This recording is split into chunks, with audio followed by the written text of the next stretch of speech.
पश्चिम केन्द्रीय बंगोपसागर उपरे गोटे घूर्णिबलय सृष्टि होईछि। एथिसह दक्षिण उपकूल म्यांमार और संलग्न अंचल आउ एक घूर्णिबलय रही।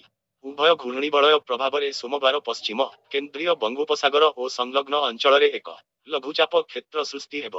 प्रभाव में आसंता 27 तारिख पर्यंत राज्यर विभिन्न जिल्ला रे प्रबल वर्षा हेबा नै आंचलिक पाणीपाग विज्ञान केन्द्र पक्षरु पूर्वानुमान करा जायछि।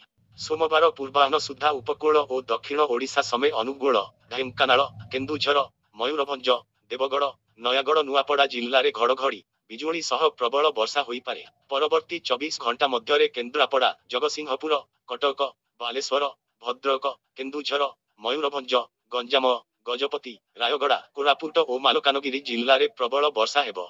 24 तारिख सकाळ ठारू 26 तारिख पूर्वाह्न मध्य दक्षिण ओडिशा समेत संलग्न जिल्लागुड़िकरे वर्षा प्रभाव लागि रहिब।